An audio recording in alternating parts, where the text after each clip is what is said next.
Chris Crosby, and you're listening to the Mean Joe Grizzly podcast. Hey, it's Tom Matthews from Return of the Living Dead and Friday the 13th, Part 6, to name a few, and you're listening to the Mean Joe Grizzly podcast. Enjoy. Hey guys, Tyler Main here, and you're listening to the Mean Joe Grizzly podcast. Hi, I'm John Russo, screenwriter of Night of the Living Dead. Welcome to the Mean Joe Grizzly podcast. Enjoy. Let me introduce myself. I'm Joe Grizzly, bitch.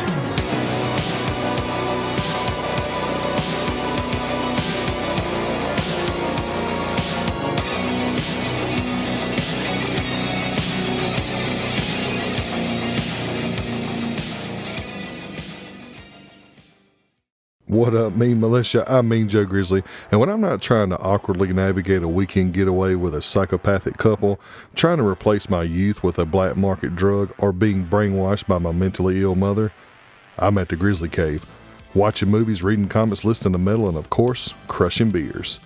And I am back after a brief break to attend the second annual SC HorrorCon, and I'm bringing you a trio of reviews ranging from a psychological thriller to a body horror masterpiece to a supernatural creature feature that is left up to your interpretation. But before we get started, please make sure to follow me on all social media pages, subscribe to the show wherever you listen to podcasts, and subscribe to the YouTube channel by clicking the links in the description below. By doing that, you'll help me continue to talk about all forms of badassery.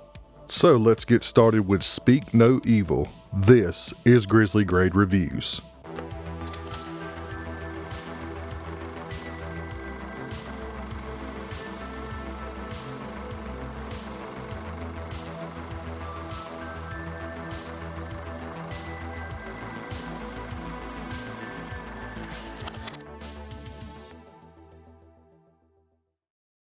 When two couples hit it off on vacation, they decide to meet back up for a weekend getaway, but it turns into a nightmare and a fight for survival when the hosting couple are revealed to have nefarious intentions. So, full disclosure, I have never seen the original film, and yeah, I know, go ahead, take my horror card, because I haven't seen one of the best movies of 2022, even though I champion that year more than anybody else. It's just something that is on my watch list that I haven't gotten around to watching. So I don't have any connection to it at all, and I was able to watch this with an unbiased perspective. And it's great. I really enjoyed it. This movie is intense. James Watkins manages to direct a damn near perfect representation of tension. There is a constant tension and discomfort that ranges in intensity, but it is held consistently throughout this movie. The best way that I can describe it is it's like having a hand around the audience's throat, and it maintains a stern grip, but at times when you least expect it, the grip tightens to a suffocating levels. And it's because of the phenomenal performances from the cast. The entire cast are great in their respective roles, but there is two in particular that are clearly the best.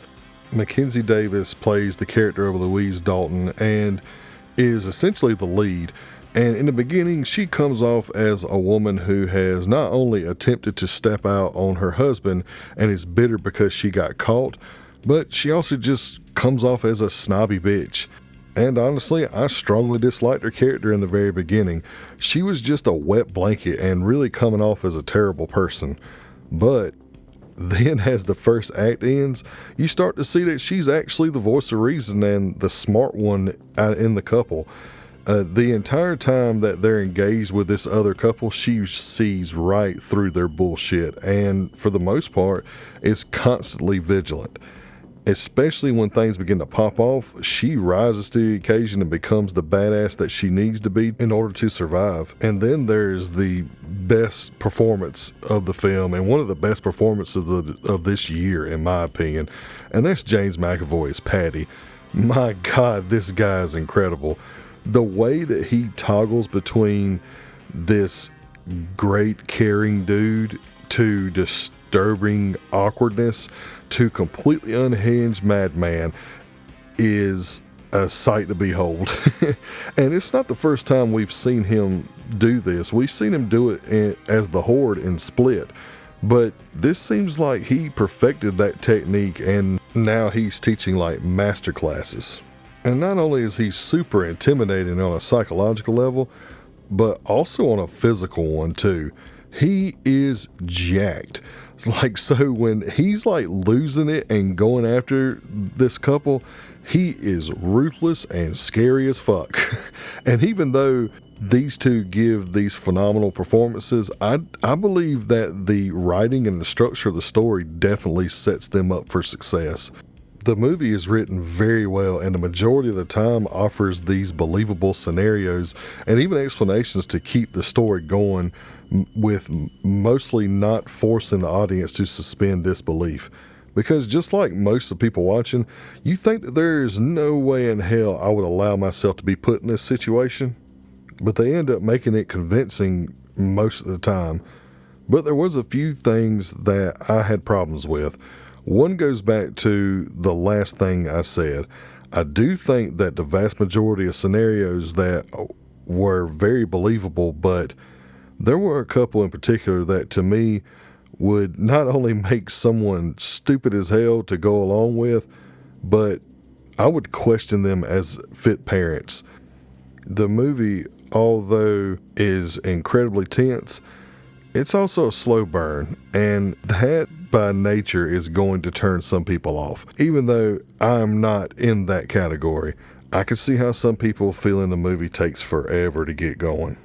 And even though it was still very effective, once again, Jason Blum and Blumhouse just keep like hurting their films by showing a large chunk of some of the most crucial parts of the film in their damn trailer. Like, come on, Blumhouse. It doesn't make any damn sense at this point. You can tell me that his excuse is, I just seen a recent interview with him, and his excuse is that by their numbers and their analytics, if you showed X amount of the movie in the trailer, people are going to come see it. And you know what? Fuck me. He's a big time multi-millionaire film producer that is like the face of horror, and who am I to argue with him about that? But for us fans, it sucks because it ruins parts of the movies for some of us. But all in all, I was pleasantly surprised by this. I wasn't really excited about seeing it, and honestly didn't think Blumhouse was going to pull it off, because I didn't think they were going to have another good movie this year, since they literally were 0-4 going into this. But I enjoyed it, and I think y'all will too. So Speak No Evil gets a 4 out of 5 and is Grizzly grade guaranteed. Now, let's talk about one of the biggest surprises of the year, The Substance. When a renowned superstar is fired on her 50th birthday to make way for a younger and more beautiful replacement, her distress and dismay leads her to use a black market drug that promises to transform her into the best and even better version of herself. Holy shit, guys. I was not ready for this movie at all. I didn't know a lot about it going in, and I just seen the teaser trailer and I knew it was a body horror film, but I had no idea that I would ever see this amount of disgusting and horrific body horror in a theater. Body horror movies, in my opinion, haven't been as shocking as they were in the 1980s when David Cronenberg was cornering the market on the subgenre, and Brian Yuzna's Society was the pinnacle of the extreme in this subgenre. And I can tell you now, with full confidence, The Substance, at the very least, rivals Society in regards to having the most absolutely disgusting and incredible practical effects. For those of you that don't know what Society is, or who David Cronenberg is, you really need to look up David Cronenberg and watch his films. Particularly, you need to watch The Fly. That one's a masterpiece. Most of his movies, he's like to me, he's not the pioneer, but he's definitely the GOAT when it comes to body horror. And Brian Yuzna directed this movie called Society, and you are not ready for that movie.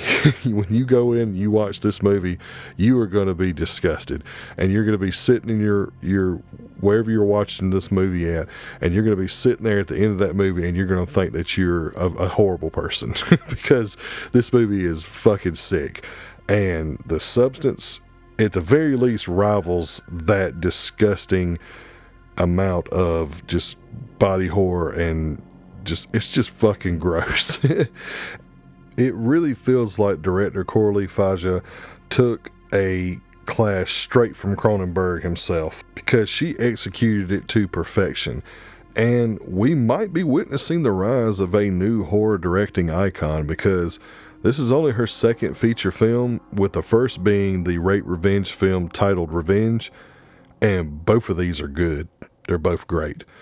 The performances were incredible. Dennis Quaid just chews the scenery every time he's on screen as this sleazy studio executive. He executes that role to a perfection as well. And he might be one of the grossest parts of the movie. And if you see the movie, you will understand. Margaret Qualley as Sue was absolutely mesmerizing every time she was on screen. You literally can't take your eyes off of her, and when she is unhinged, she is absolutely diabolical. But Demi Moore, wow, honestly, I wouldn't believe that she was in this movie, and then when I seen the movie, I couldn't believe she played that much of a pivotal role. I mean, I know that she was top billed and all, but most of the time when these actresses and actors of her caliber take these roles, they aren't getting down and dirty. They're just like phoning it in. She gets down in this movie. Demi Moore not only dives headfirst into this role that's not palatable for like megastars, but she also absolutely puts her entire heart, soul, and body into this. From her emotional performances to wearing all the practical makeup to having the courage to be fully nude at 61 years old in this movie. Like, imagine being 61 years old, you're past your prime, and you get up there with the courage to get like full frontal nudity in a film. That is commendable to me. And she's had some incredible performances over the years. Ghost, G.I. Jane, A Few Good Men, St. Elmo's Fire. But man, I think this might be the best performance I've ever seen her in. And no, I'm not kidding or exaggerating. The range that she displays in this movie is incredible. And I also think that she really resonated with the story. The inevitability of aging and the high expectations that are placed upon people to maintain a certain look, or the dangers of one's vanity, is something that she and a lot of actors, entertainers, and everyday people have dealt with. And also the lesson of betraying oneself and losing one's identity is all that's pretty clear and very well conveyed. But the highlight of the movie is the incredible practical effects. As I said before, those effects are definitely give the film society a run for its money. From the little subtle things like a finger aging almost 80 years overnight, to the uncomfortably long and gooey finale. Yeah, I said it, gooey finale. They are incredible, and right now, they are comfortably sitting at the best effects of this year for me. And I didn't really have many gripes with it either. I will say that it is too long. It's 141 minutes, and around the finale, you do start to feel it. Some scenes do go on for an abnormal amount of time that do seem to be more done that way for shot value, which they are effective at executing, but it just feels like it's too long. The lore behind how the substance works and how its rules are defined are fairly clear in the beginning, but by the third act, it also goes completely off the rails. And one of these rules in particular doesn't really make any sense. But I don't want to spoil it for you, so I can't go into detail. But nevertheless, it doesn't affect the movie that much for me. And finally, for me, although it's great to me and I like it a lot, it's not going to have much rewatchability due to its gross nature and its runtime. But when I tell you that this movie smacked me in my mouth and I definitely didn't see it coming, man, definitely top 10 of the year so far in horror for me, and one of the biggest surprises so far this year for me. And I encourage y'all to go out and see the disgusting spectacle for yourselves. The Substance gets a 4.25 out of 5 and is definitely Grizzly grade guarantee. Now let's head to the woods with Never Let Go. When the world is taken over by an evil force, a mother uses a strong bond and a house to protect her sons. This was another one that I was semi-excited for, but not dying to see, until I seen that Alexandra Aja was directing it. And then I got excited. Then I went and watched it, and was seriously disappointed. I feel like I've said this constantly throughout this episode, but we have yet another set of performances that can be noted as some of the best of the year in horror films. Halle Berry plays Mama, and she gives this emotionally draining performance that makes you feel her sincerity, but at times questions her decisions and her sanity throughout this movie. And the two sons, played by Percy Daggs and Anthony Jenkins, they're great. They play their roles so genuinely and organically. And there are some very creepy atmospheric moments. The setting of the forest is gorgeous, but also terrifying at night. And there are some creature effects that are solid. But unfortunately, that's where the praise ends for me.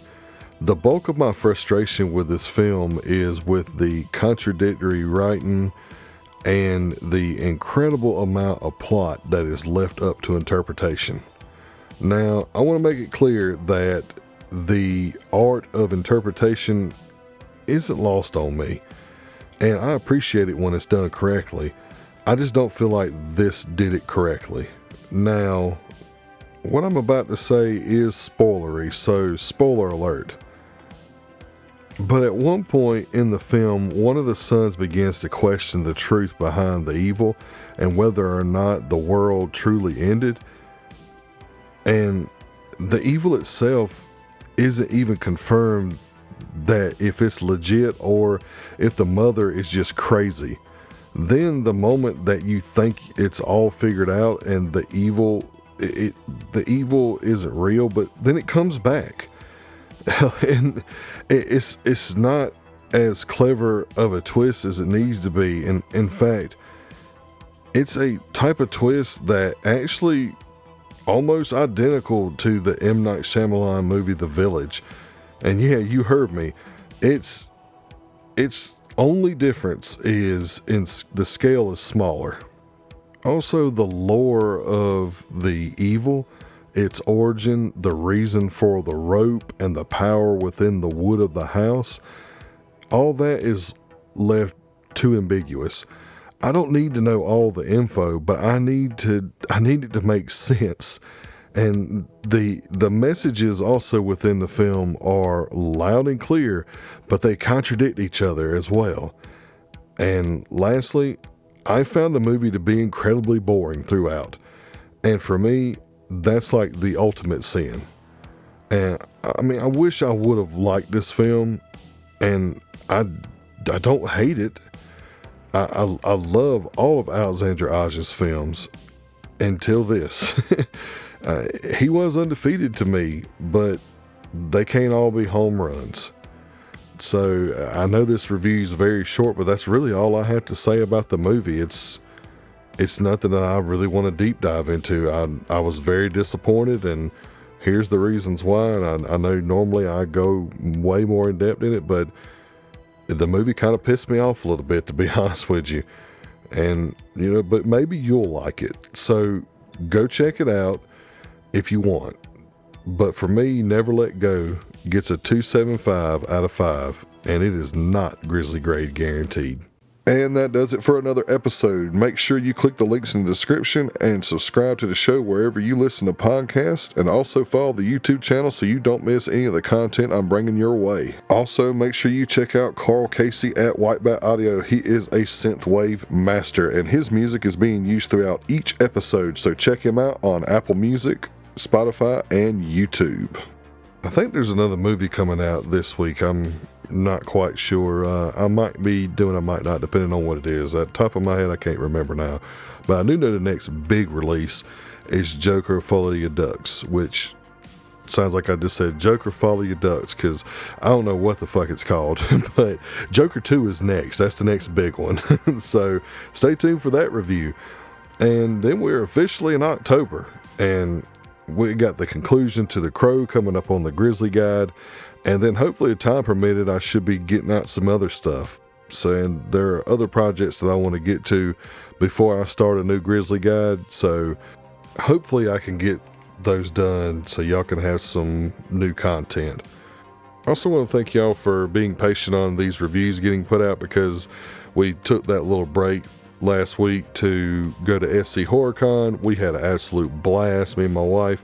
We bought some really cool stuff, so stay tuned. There might be some videos of that up on TikTok. Got to meet some awesome horror icons. Got to meet Mark Patton, who played Jesse on Nightmare on Elm Street 2. Met his code lead. She wasn't as talkative, and she was kind of rude, but I got to meet Felissa Rose, who played Angela on Sleepaway Camp, and she was amazing. We exchanged information, so we might be getting an interview with Felissa Rose soon. So fingers crossed on that one, guys, because she was absolutely lovely. Just an incredible person, the most down-to-earth, most genuine celebrity I think I have ever met in my entire life. So was real excited about that. But stay tuned for all that. Thank you all for your patience. And remember, I'm Joe Grizzly, bitch.